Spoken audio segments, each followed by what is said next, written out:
Assalamualaikum warahmatullahi wabarakatuh.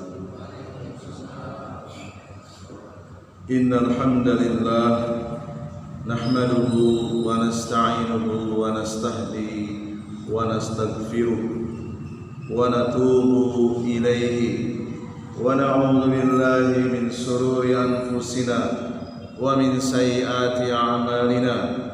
Man yahdihillahu fala mudilla lahu wa may yudlilhu fala hadiya lahu. Asyhadu an la ilaha illallah wahdahu la syarika lahu wa asyhadu anna Muhammadan abduhu wa rasuluh. Ya ayyuhalladzina amanu taqullaha haqqa tuqatih wa la tamutunna illa wa antum muslimun.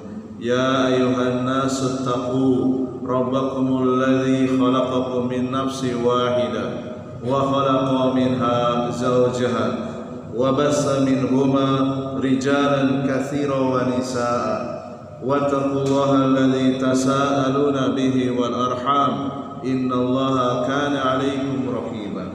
Ya ayyuhalladzina amanu taqullaha wa qulu qawlan sadida yuslih lakum a'malakum wa yaghfir lakum dhunubakum wa man yuti'illaha wa rasulahu faqad faza fawzan 'azima. Fa inna asdaqal hadisi kitabullah wa khairal hadi hadi Muhammadin sallallahu alaihi wasallam wa syarrul umuri muhdatsatuha fa inna kulla muhdatsatin bid'ah wa kulla bid'atin dhalalah wa kulla dhalalatin finnar. Jamaah salat maghrib Masjid Muhammadiyah Al-Furqan rahimani wa rahimakumullah.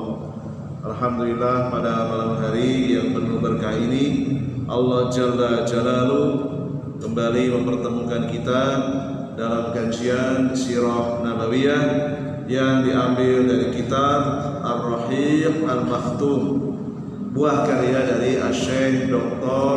Sofiyur Rahman Al-Mubarakfuri rahimahullahu ta'ala.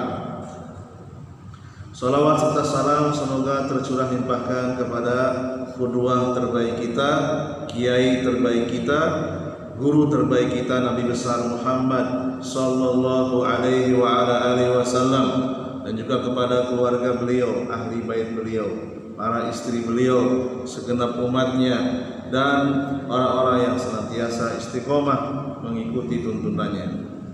Semoga Allah SWT melimpahkan ilmunya kepada kita semua sehingga kita bisa mengamalkannya sebagai bekal untuk menghadapnya kelak. Qala al-musannifu, berkata penulis Syekh Dr. Sofiyur Rahman Al-Mubarakfuri rahimahullah ta'ala, beliau melanjutkan penjelasan tentang perjalanan Abu Dzar Al-Ghifari radhiyallahu ta'ala anhu, perjalanan beliau masuk Islam, seorang sahabat yang mulia.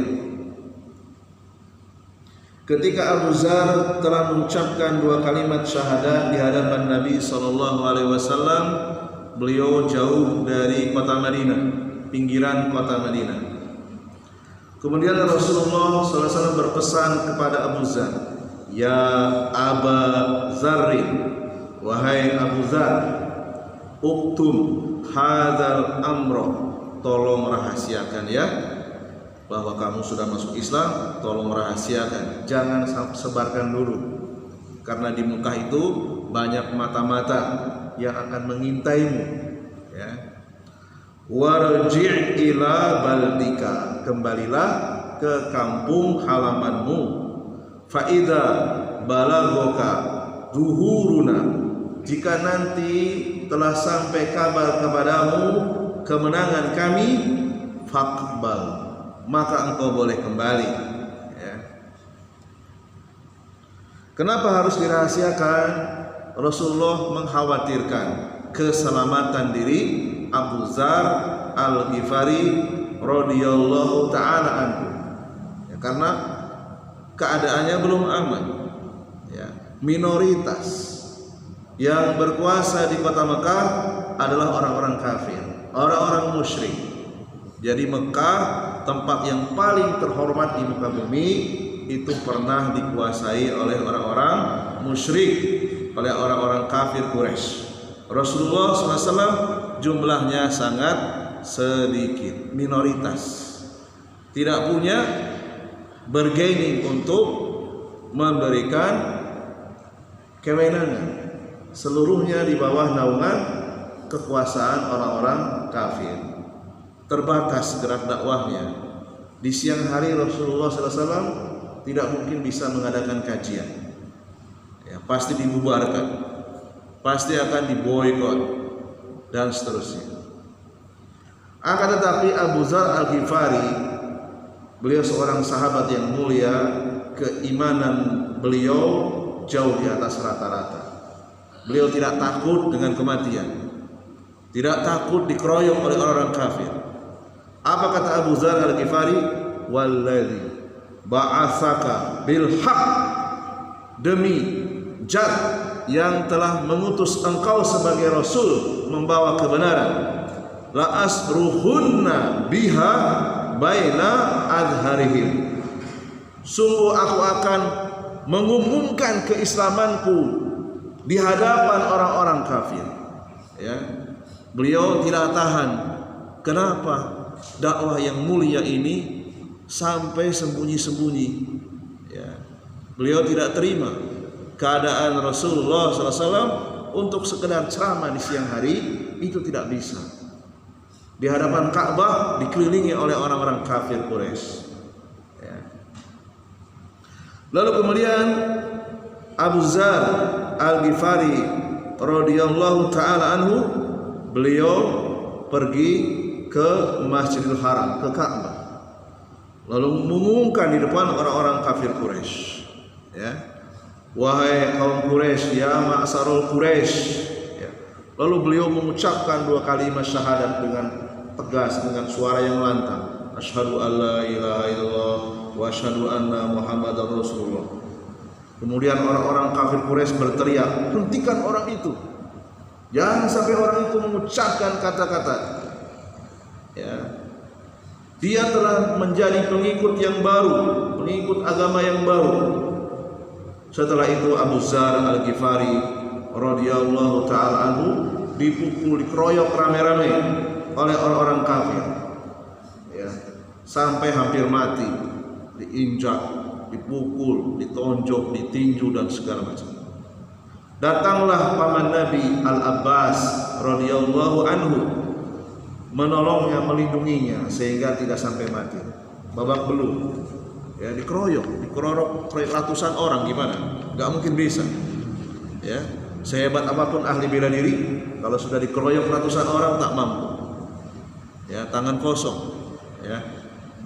Kemudian Al-Abbas setelah menyelamatkan Abu Dzar Al-Ghifari radhiyallahu taala anhu mengatakan kepada orang-orang kafir Quraisy, wailukum taqtuluna rajulan min Ghifar, celaka kalian, apakah kalian akan membunuh seorang laki-laki dari kampung Ghifar, wa mutajurrukum wa mumirrukum ala Ghifar, sementara kalian kalau akan melakukan safar keluar dari kota Mekah kemudian melintasi Madinah pasti melewati kaum Ghifar. Apakah berani kamu membunuh seorang laki-laki keturunan dari Bani Ghifar? Akhirnya mereka melepaskan.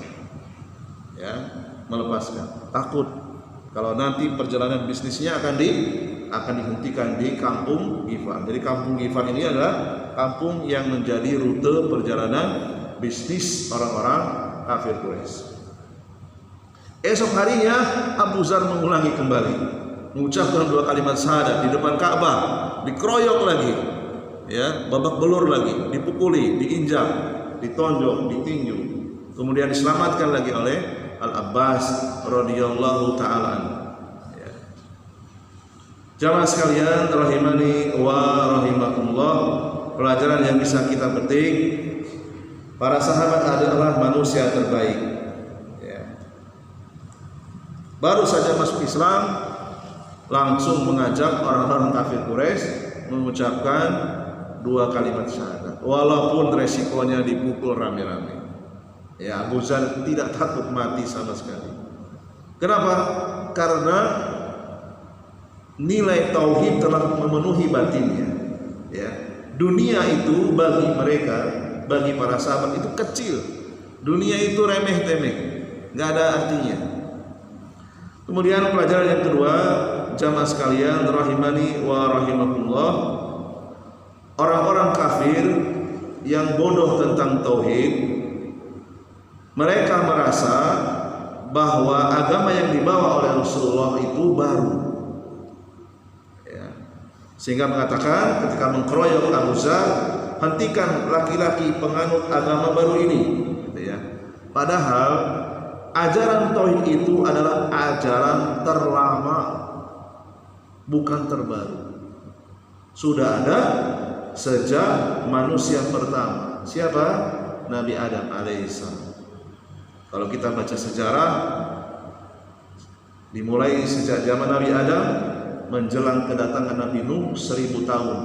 Seluruh manusia di permukaan bumi itu bertauhid, tidak ada yang berbuat syirik. 1000 tahun. Setelah 1000 tahunlah setan, iblis menemukan celah bagaimana menjerumuskan manusia ke dalam syirik besar, yaitu melalui pintu kuburan, mengkeramatkan kuburan orang soleh. Selama 1000 tahun mereka mengadakan rapat nasional, munas, bagaimana cara menggelincirkan manusia. Ternyata ketemu formulanya melalui pintu kuburan, ya. Ajaran tauhid adalah ajaran yang paling lama sejak zaman Nabi Adam. Rasulullah SAW tugas beliau melakukan tajdid, ya, mengingatkan kembali, ya, apa yang sudah dilupakan oleh manusia. Demikianlah jika orang itu tidak beriman, bodoh, tidak mau mendengarkan kajian tauhid, akhirnya menjadi musuh tauhid. Orang-orang kafir Quraisy itu tidak mau mendengarkan kajian tauhid, sehingga mereka menjadi musuh tauhid. Ajaran tauhid dianggap baru, ya. Karena apa? Karena merasa ajaran nenek moyang mereka itu ajaran yang lama.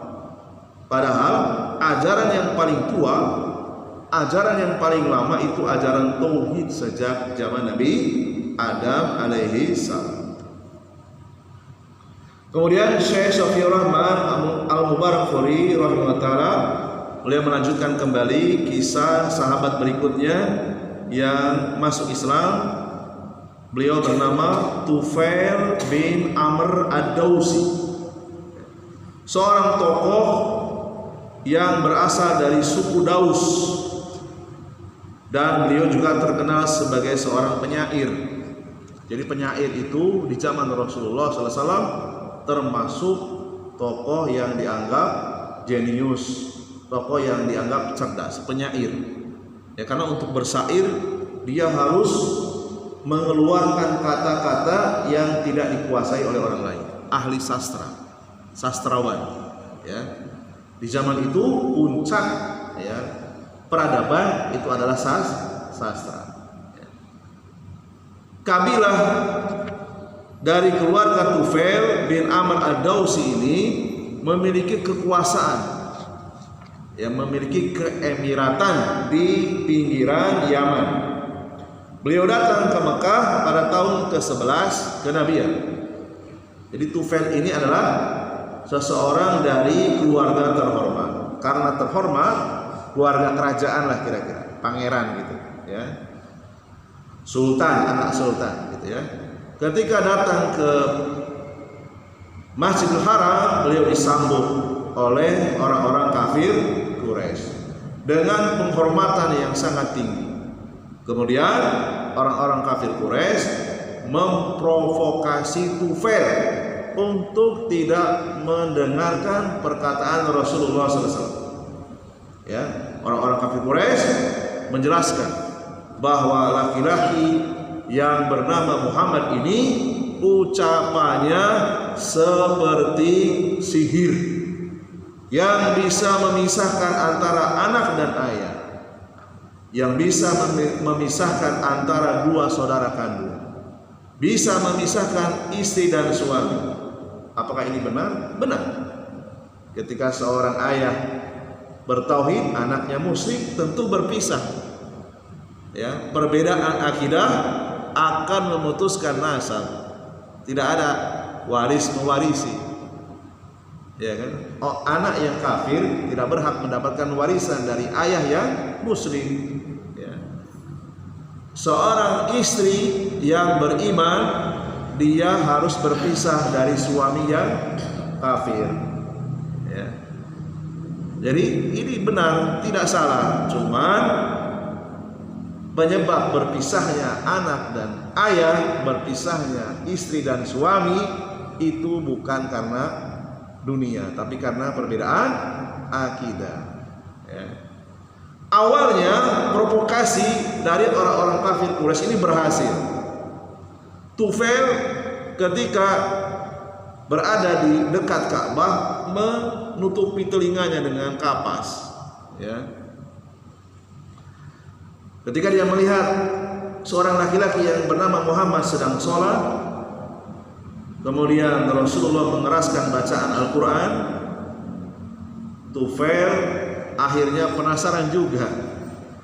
Di dalam hatinya dia mengatakan, wallahi, demi Allah, ini sesungguhnya aku ini rajulun labib. Aku ini kan laki-laki cerdas, syairun. Aku ini kan seorang penyair hebat. Ma yahfa'al hasani minal qabih, fama yamna'uni an asma'a min hadhihi ar-rajul ma yaqul. Ya. Tidak akan tersembunyi dari kebaikan dan keburukan. Tidak ada yang menghalangi aku untuk mendengarkan laki-laki yang sedang sholat ini. Fa in kana hasanan qabiltuhu. Jika yang dia ucapkan itu baik, aku menerimanya. Kan aku orang yang cerdas. Kenapa aku tolak? Gitu ya. Wa in kana qabihan, jika ucapannya itu buruk, taraktuhu, tinggal aku tolak saja. Gitu ya. Jadi dia terjadi pergulatan. Kenapa aku gak mendengarkan saja? Toh kalau yang dia ucapkan kebenaran, aku bisa menerimanya. Dan kalau dia mengucapkan keburukan, aku tinggal menolaknya. Kan aku bisa memfilternya, gitu. Kira-kira begitu ya. Lalu kemudian kapas di telinganya dilepas. Akhirnya dia mendengarkan apa yang diucapkan oleh Rasulullah SAW. Ketika sholat dikeraskan bacaan Al-Qurannya, sengaja biar Tufail ini mendengarkan. Ya, setelah penasaran, dia terkagum-kagum dengan bacaan yang dibacakan Al-Quran oleh Rasulullah SAW. Karena beliau orang Arab, tak perlu penerjemah, langsung paham apa yang diucapkan oleh Rasulullah. Dan beliau sangat mengagumi keindahan sastra Al-Quranul Karim. Ya. Tidak ada syair yang lebih indah dari bacaan Al-Quran. Ya. Kesenian tertinggi lebih dari sastra. Ya. Akhirnya Tufail makin penasaran, tidak terasa mengikuti Rasulullah SAW dari belakang dan ikut masuk ke rumahnya Rasulullah. Rasulullah tidak mencegah. Ya, kesempatan ini, ya, kesempatan. Jarang-jarang orang mau mendengarkan bacaan Al-Quran lalu kemudian mengikutinya. Ya. Akhirnya Tufail memberanikan diri dan tanpa basa-basi langsung berkata, "A'rid alayya, tolong jelaskan kepadaku amroka, tentang agamamu." Ya. Fa'aradu 'alal Islam. Lalu kemudian Rasulullah menjelaskan Islam, menjelaskan tauhid, menjelaskan kewajiban sebagai manusia, bagaimana harus mentauhidkan Allah, mengesahkan Allah, meninggalkan segala bentuk kesyirikan. Wa ta'ala 'alal Qur'an. Kemudian Rasulullah membacakan beberapa ayat suci Al-Quran. Apa yang diucapkan oleh Tufail? Fa wallahi, demi Allah, ma sami'tu qaulan qad ahsanu minhu wala amron adilu minhu. Belum pernah aku mendengar ucapan yang seindah ini, dan belum pernah aku mendengar penjelasan agama yang seadil ini. Fa aslamtu wa syahadtu syahadatal haq. Lalu kemudian aku masuk Islam dan aku mengucapkan dua kalimat syahadat, syahadat yang hak. masuk Islam. Ya. Kemudian Tufail menceritakan kepada Rasulullah SAW setelah mengucapkan 2 kalimat syahadat, sungguh aku adalah orang yang disegani di antara kaum. Bagaimana tidak disegani? Beliau seorang anak dari kesultanan, ya, pangeran. Maka aku akan mendakwahi mereka. Mohonkanlah ya Rasul kepada Allah agar Allah memberikanku tanda. Lalu Rasulullah SAW mengangkat tangan berdoa dan Allah kabulkan. Dari wajahnya Tufail keluar cahaya. Nah, ini seperti karomah, keluar cahaya yang memancar sebagai tanda kalau Allah itu meridhoi dengan rencana dakwahnya. Ini luar biasa ya, seorang sahabat baru saja masuk Islam, didoakan oleh Rasulullah, keluar cahaya dari wajahnya. Kemudian Tufail akhirnya pulang menuju kampung halamannya. Ketika hampir sampai, dia berdoa, ya Allah, janganlah Engkau tempatkan cahaya ini di wajahku. Aku takut kaumku mengira aku telah dikutuk. Ya, setelah itu Allah kabulkan doanya, cahayanya berpindah ke cemetinya, ya, supaya tidak mengagetkan kaumnya. Ya, seolah-olah seperti dongeng ya, tapi ini adalah sirah yang ditulis oleh para ahli sejarah, termasuk Syekh Dr. Safiur Rahman Al-Mubarakfuri rahimahullah ta'ala. Kemudian akhirnya Tufail berkat pertolongan Allah SWT berhasil mengislamkan orang tuanya, istrinya, bahkan 80 keluarga di kampungnya masuk Islam. Masya Allah, ya. Kemudian hijrah, dan di akhir hayat Tufail wafat sebagai syuhada pada perang Yamamah. Kehidupan yang sangat indah ya dari seorang sahabat yang mulia yang bernama Tufail dari negeri Yaman. Ya. Kemudian berikutnya Syekh Dr. Safiur Rahman Al-Mubarakfuri menjelaskan seorang laki-laki yang bernama Ad-Dimad Al-Ajdi, sahabat yang mulia. Beliau dari suku Al-Ajdi, Sanwah dari Yaman juga, cuman beda lokasi dengan Tufail. Dimad Al-Ajdi ini seorang tabib, ya, tabib ruhani, ya, yang suka mengobati orang yang terkena penyakit gila. Setelah beliau mendengar berita yang sangat viral, disebutkan bahwa di Mekah itu ada orang gila yang sangat terkenal, namanya Muhammad. Ad-Dimad Al-Ajdi ini penasaran, seumur-umur belum pernah ada orang gila yang terkenal. Biasanya yang terkenal kan orangnya hebat, orangnya sehat, orangnya waras. Ini orang gila kok terkenal. Ya. Akhirnya penasaran, Ad-Dimad Al-Ajdi di dalam hati dia berkata, seandainya aku bertemu dengan orang ini, siapa tahu Allah menyembuhkan melalui perantaraan aku. Ya. Kemudian Ad-Dimad Al-Ajdi datang ke Mekah bertemu dengan seorang laki-laki yang bernama Muhammad dan menawarkan diri, ya Muhammad, ya, sungguh aku bisa mengobati penyakit gila yang ada pada dirimu. Apakah kamu berkenan aku mengobatimu? Ya. Kemudian Rasulullah SAW tidak mengatakan iya dan juga tidak mengatakan tidak. Apa yang dikatakan oleh Rasulullah ketika Ad-Dimad Al-Ajdi menawarkan pengobatan gratis? Disangka Rasulullah itu orang yang gila. Rasulullah langsung mengucapkan apa? Mengucapkan khutbatul hajjah, seperti apa yang saya tadi ucapkan di awal pengajian.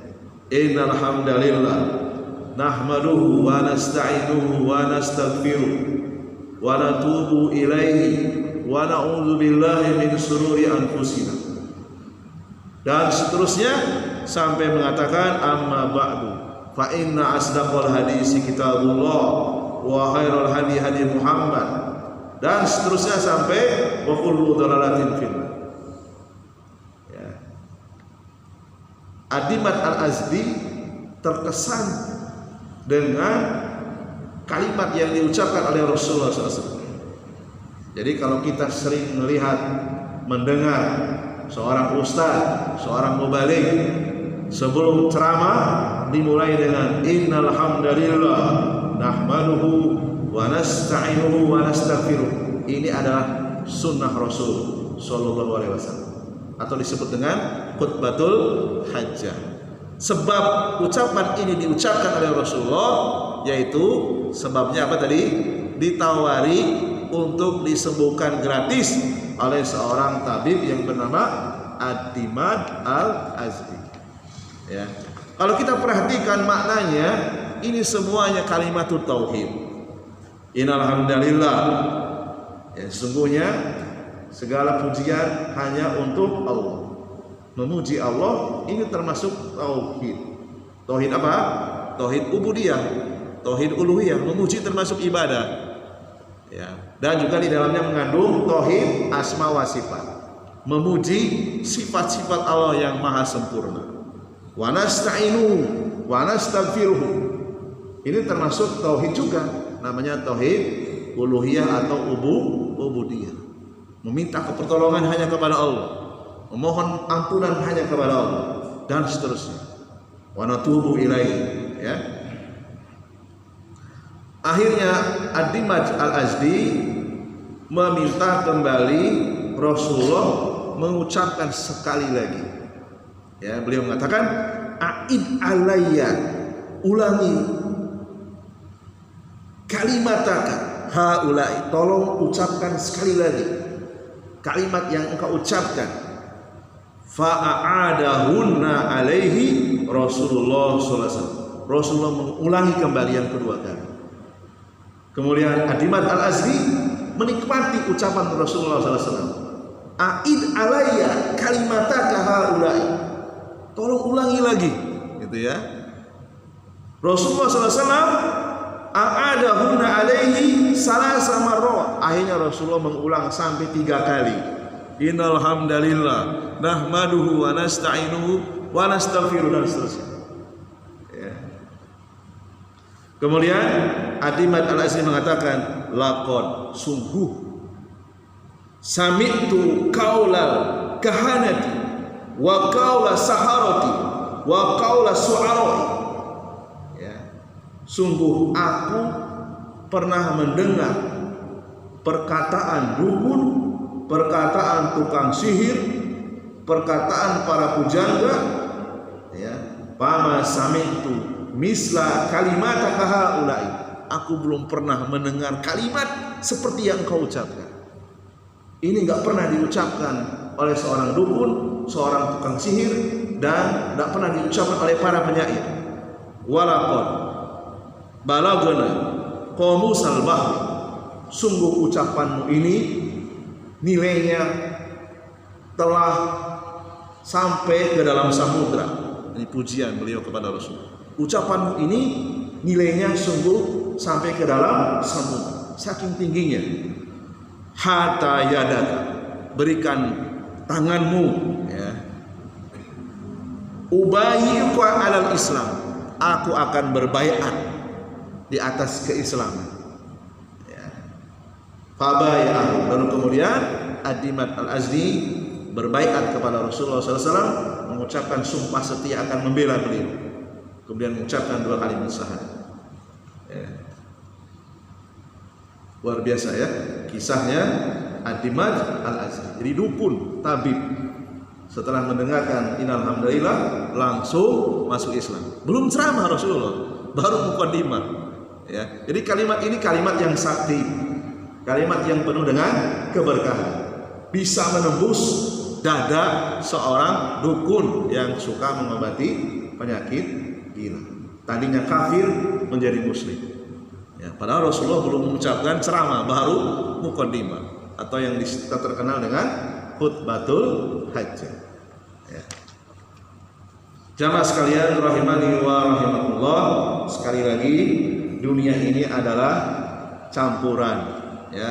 Ada yang kontra, ada yang pro.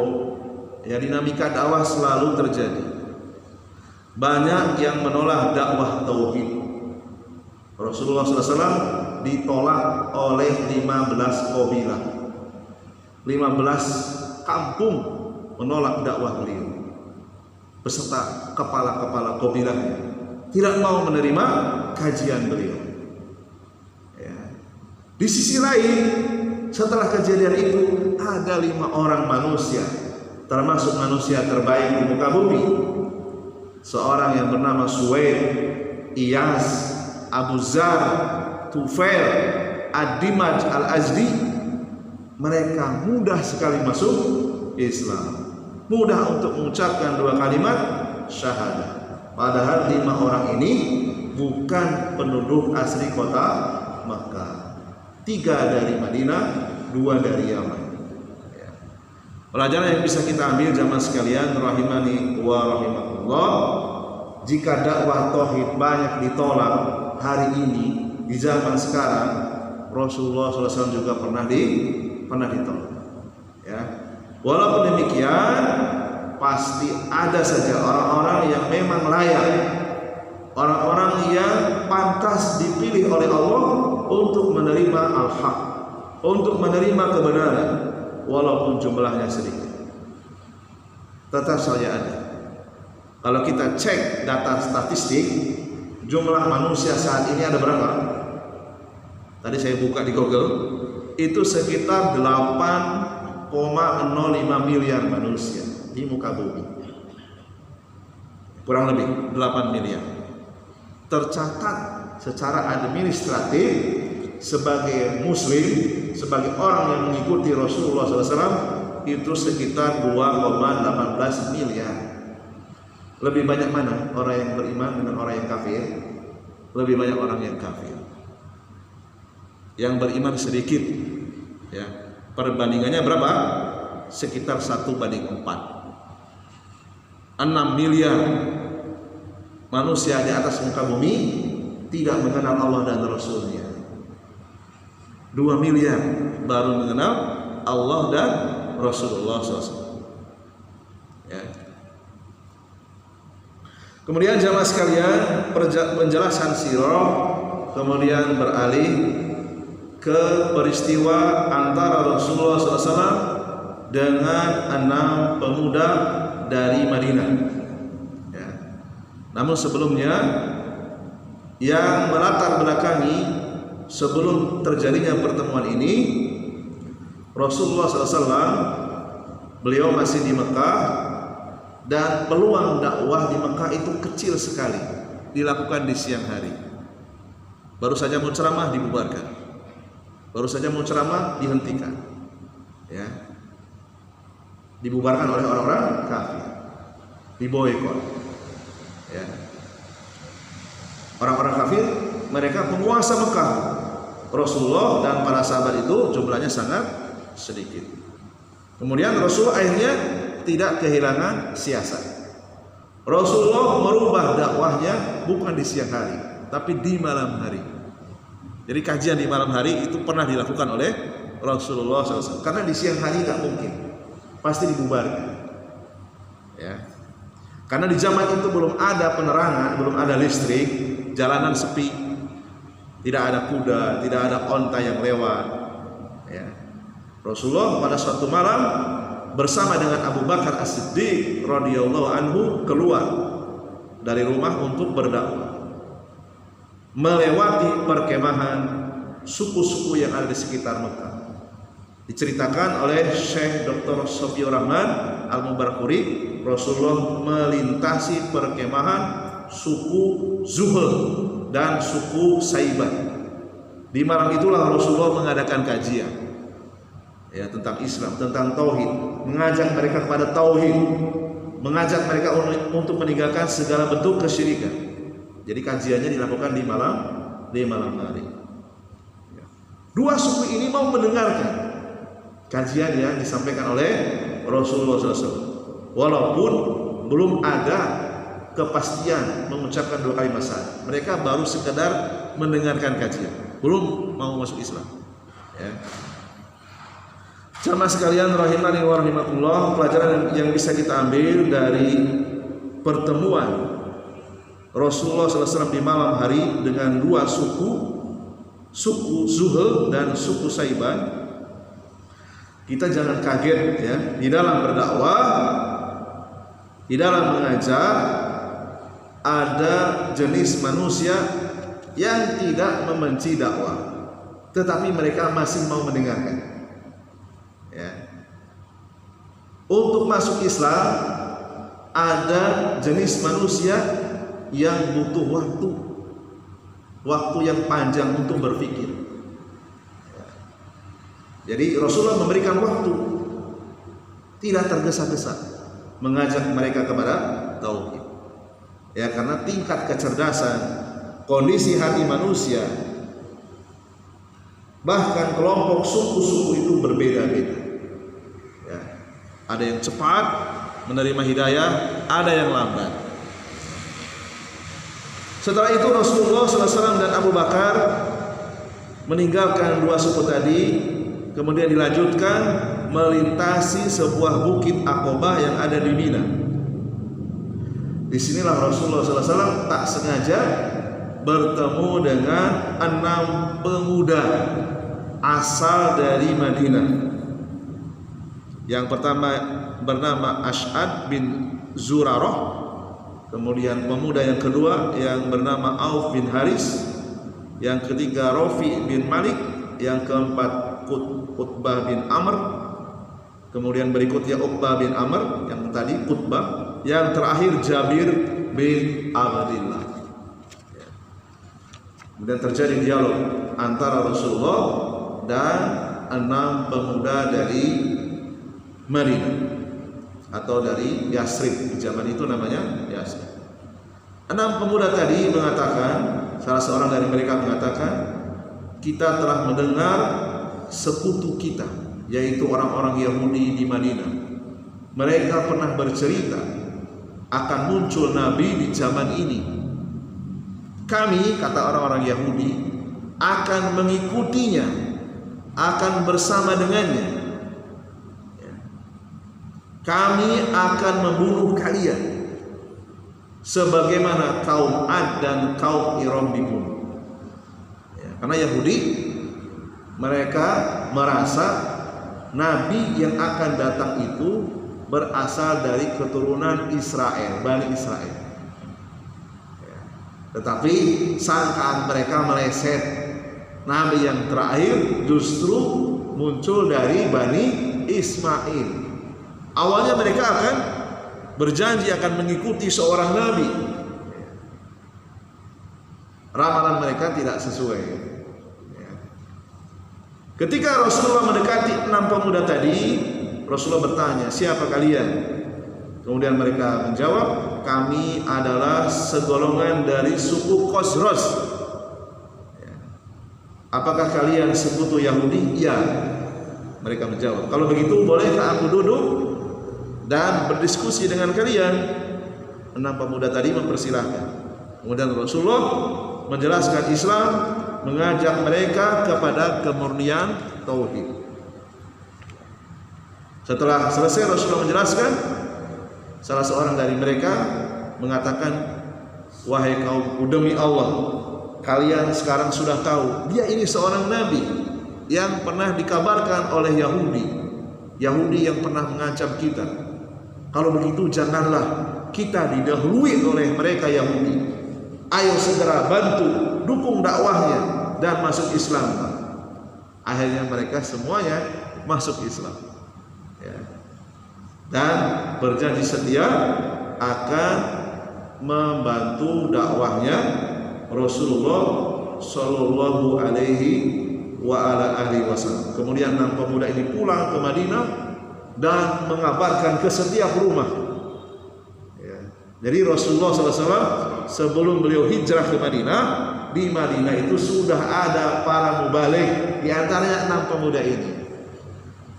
Jadi sudah siap di Madinah itu, siap menerima Rasulullah SAW sebagai presiden, sebagai raja, sebagai pimpinan tertinggi yang akan kelak menjadi negara Madani.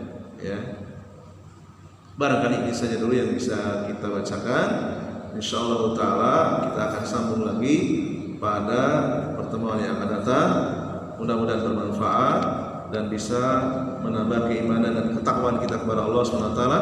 Mohon maaf atas segala kekurangan. Subhanakallahumma wa bihamdika asyhadu an la ilaha illa anta astaghfiruka wa atubu ilaik. Assalamualaikum warahmatullahi wabarakatuh.